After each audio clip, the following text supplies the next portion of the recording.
Hi అందరికీ, నా పేరు రామ్. నేను దుబాయ్లో ఉంటాను. మాది వైజాగ్ ప్రాపర్, ఆంధ్రప్రదేశ్.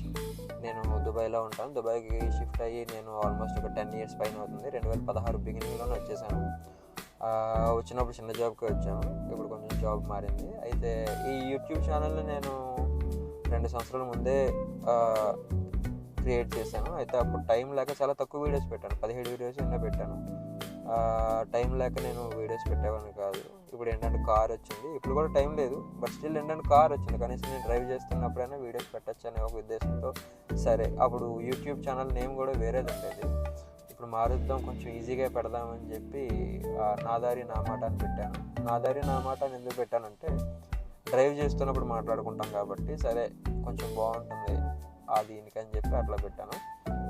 ఇంకా దుబాయ్ కోసం ఏ క్వశ్చన్స్ ఉన్నా, కొత్తగా ఎవరు వస్తున్నా, దుబాయ్లో ఎలా ఉంటుంది ఏంటి, అసలు దుబాయ్లో ప్రైసెస్ ఎలా ఉంటాయి, దుబాయ్లో డ్రైవింగ్ ఇలాంటివి ఏం మాట్లాడుకుందాం అన్నా సరే కామెంట్లో పెట్టండి. మీ ఫ్రెండ్స్కి షేర్ చేయండి, సబ్స్క్రైబ్ చేయండి.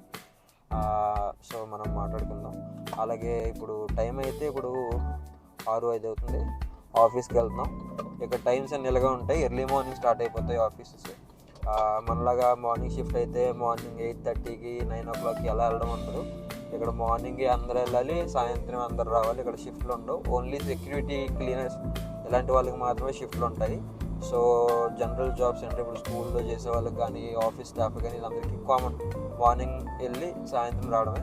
సో ఇప్పుడు 6:05 అవుతుంది, 6:07. సో ఇప్పుడు ఆఫీస్కి వెళ్తున్నాం. మాకు ఇక్కడ ఆఫీస్ టైమింగ్స్ ఎలా అంటే 7 గంటలకు స్టార్ట్ అయిపోతాయి.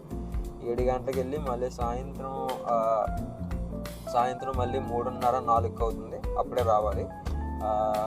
అది. సో దుబాయ్ కోసం ఏ క్వశ్చన్స్ ఉన్నా, ఎలాంటి ప్రశ్నలు అడగాలన్నా, ఎలాంటి విషయాలు తెలుసుకోవాలన్నా సరే కామెంట్ పెట్టండి. మీ ఫ్రెండ్స్కి షేర్ చేయండి, సబ్స్క్రైబ్ చేయండి. First of all thank you so much. మీరు సబ్స్క్రైబ్ చేసుకుంటారని అనుకుంటున్నాను. Thank you so much.